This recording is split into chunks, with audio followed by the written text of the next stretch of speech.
പ്രിയ പ്രേക്ഷകർക്ക് സീരിയൽ ന്യൂസിലേക്ക് സ്വാഗതം. കൂടുതൽ സീരിയൽ ന്യൂസുകൾ അതിവേഗം ലഭിക്കുന്നതിന് ഈ ചാനൽ സബ്സ്ക്രൈബ് ചെയ്യുക. ബെൽ ഐക്കൺ മറക്കാതെ ക്ലിക്ക് ചെയ്യുക.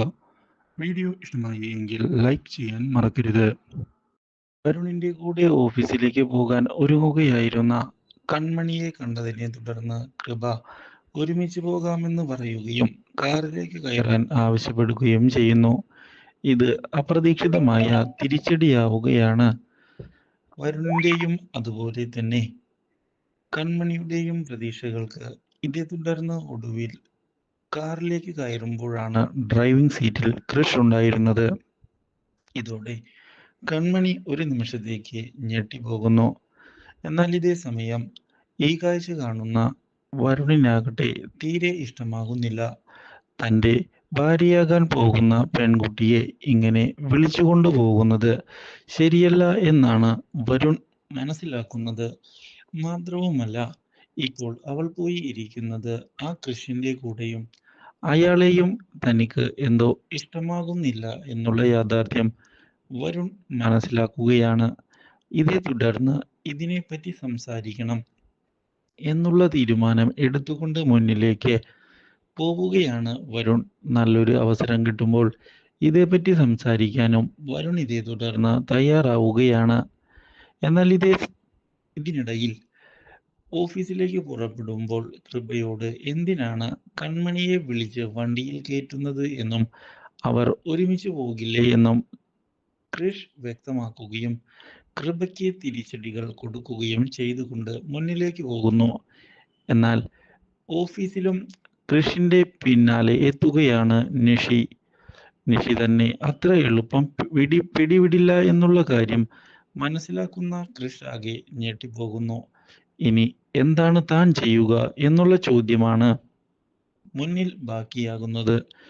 എത്രയും പെട്ടെന്ന് തന്നെ നിഷി എന്ന തലവേദന ഒഴിവാക്കണം എന്ന് ഉറപ്പിക്കുകയും ചെയ്തിരിക്കുകയാണ് കൃഷ്. പക്ഷേ ഒടുവിൽ കൺമണിയെ ചെന്ന് കാണാൻ തീരുമാനമെടുക്കുന്ന വരുൺ തനിക്ക് കുറച്ച് കാര്യങ്ങൾ സംസാരിക്കാനുണ്ട് എന്ന് പറഞ്ഞിരിക്കുകയാണ്. ഇതോടെ കൺമണി വരുണിനെ കാണുന്നതിനായി ചെല്ലുന്നു.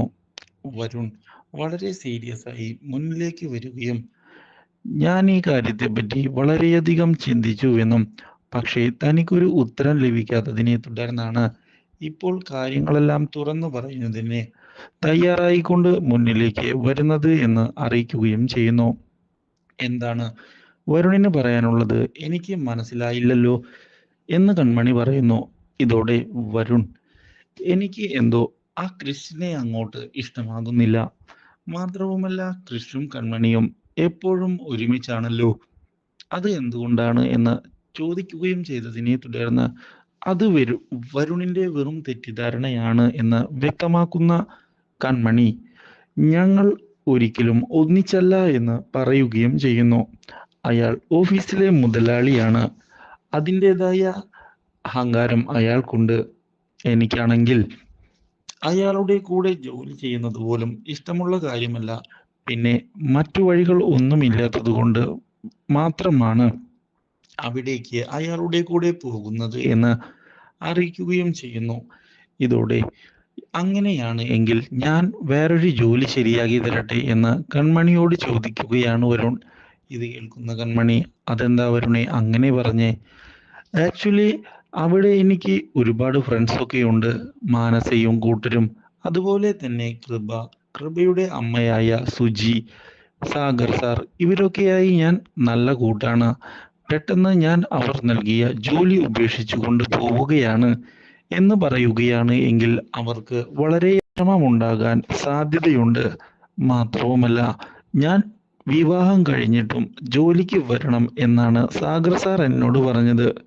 ഞാൻ അവരുടെ വാക്ക് ധിക്കരിച്ചുകൊണ്ട് ഇനി മുന്നോട്ട് പോവുകയാണ് എന്ന് അവർ അറിയുകയാണ് എങ്കിൽ അവർ എന്താണ് ചെയ്യുക? ഞാൻ ചെയ്യുന്നത് ശരിയാണോ വരുൺ? ഇങ്ങനെയുള്ള ചോദ്യം കേട്ടതിനെ തുടർന്ന് വരുൺ മറുപടി പറയാൻ സാധിക്കാതെ നിന്നുപോയിരിക്കുകയാണ്. മാത്രവുമല്ല കൃഷുമായി പ്രശ്നങ്ങളുണ്ട് എന്നുള്ള കാര്യം ശരി തന്നെയാണ്. പക്ഷേ കൃഷ് അത്ര മോശം വ്യക്തിയൊന്നുമല്ല.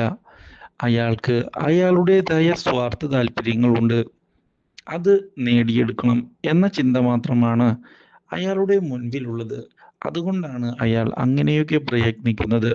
പക്ഷേ ഞാൻ അവിടെ ജോലി ചെയ്യാൻ പോകുന്നതാണ്. അതുകൊണ്ട് തന്നെ എനിക്ക് എൻ്റെ ജോലിയിൽ മാത്രം ശ്രദ്ധിച്ചാൽ മതി എന്നാണ് ഞാൻ കരുതുന്നത്. ഇനി അതുകൊണ്ട് തന്നെ ഈ ജോലി ഉപേക്ഷിക്കാനും എനിക്ക് താല്പര്യമില്ല. വരുൺ, എന്നെ നിർബന്ധിക്കരുത്. ഇങ്ങനെ പറഞ്ഞത് കേട്ടതിനെ തുടർന്ന് വരുൺ, ആ എന്നാൽ പിന്നെ കുഴപ്പമില്ല, നിന്റെ ഇഷ്ടം പോലെ തന്നെ കാര്യങ്ങൾ നടക്കട്ടെ. എനിക്ക് എന്തോ ഒന്നും ശരിയല്ല എന്ന് തോന്നിപ്പോയി. അതുകൊണ്ടാണ് ഞാൻ നിന്നോട് പറഞ്ഞത്. എന്തായാലും നീ വിചാരിച്ചതുപോലെ തന്നെ കാര്യങ്ങൾ നടക്കട്ടെ എന്ന് പറഞ്ഞ് അവിടെ നിന്ന് വരുൺ പോയിരിക്കുകയാണ്. വരുണിന് അത്ര സന്തോഷത്തോടെയല്ല അവിടെ നിന്ന് പോയിട്ടുള്ളത് എന്നുള്ള കാര്യം കൺമണി മനസ്സിലാക്കിയതിനെ തുടർന്ന് കൺമണി ഞാനെടുത്ത തീരുമാനം തെറ്റാണോ എന്ന് ആലോചിക്കുകയാണ്. പക്ഷേ വീണ്ടും വരുണിന്റെ കാഴ്ചപ്പാടുകൾ തെറ്റിച്ചുകൊണ്ട് കൺമണിയെയും കൃഷിനെയും ഒരുമിച്ച് കാണാൻ ഇടയായിരിക്കുകയാണ്. ഇതോടെ ഞാൻ വിചാരിച്ചതുപോലെ തന്നെയാണോ കാര്യങ്ങൾ നടക്കുന്നത്? അവർ തമ്മിൽ എന്തെങ്കിലും ബന്ധമുണ്ടോ? ഞാൻ അറിയാതെ ഇരുവരും സ്നേഹത്തിലാണോ എന്നുള്ള ചോദ്യങ്ങൾ ബാക്കിയാവുകയാണ്. ഇതിനിടയിൽ ഈ കാര്യം അറിയാൻ ഇടയാകുന്ന അമ്മായിമാർ വരുണിന്റെ മനസ്സിൽ തീക്കോരി ഇടണം എന്നുള്ള തീരുമാനം എടുത്തുകൊണ്ട് മുന്നിലേക്ക് വരികയാണ്. ഇതിന്റെ ഭാഗമായി ഓഫീസിൽ എന്തൊക്കെ വാർത്തയാണ് വരുന്നത് എന്ന് അറിയാമോ എന്ന് വരുണിനോട് ചോദിക്കുകയും അവർ തമ്മിൽ പ്രണയത്തിലാണ് എന്നുള്ള ഒരു വാർത്ത ഓഫീസിൽ പരക്കെ ഉണ്ട് എന്ന് അറിയിക്കുകയും ചെയ്യുന്നു. അപ്രതീക്ഷിതമായ ഈ കാര്യം അറിയുന്നത് ഞെട്ടിച്ചതിനെ തുടർന്ന് വരുൺ എന്താണ് പറയേണ്ടത് എന്നറിയാതെ അവിടെ നോക്കി നിന്നു പോവുകയാണ്. ഇതോടെ അവളുടെ അമ്മായിമാരാണ് ഞങ്ങൾ, എന്നിട്ടും ഞാൻ ഈ കാര്യം പറഞ്ഞത് നിന്റെ ജീവിതം തകരരുത് എന്നുള്ള ഒറ്റ കാഴ്ചപ്പാട് കൊണ്ട് മാത്രമാണ്. നീ കാര്യങ്ങൾ അറിഞ്ഞ് മുന്നോട്ട് കൊണ്ടുപോകുമെന്ന് പ്രതീക്ഷിക്കുന്നു എന്ന് പറഞ്ഞ് അമ്മായിമാർ അവിടെ നിന്ന് പോകുന്നു. ഇതോടെ വിവാഹത്തിന്റെ കാര്യത്തിൽ ഏകദേശം ഒരു തീരുമാനം ആയി എന്ന് അമ്മായിമാർ ഉറപ്പിക്കുകയും കൺമണിയുടെ അഹങ്കാരത്തിനുള്ള തിരിച്ചടിയാണ് ഇതെന്ന് പറയുകയും ചെയ്യുന്നു. Do like, share and subscribe.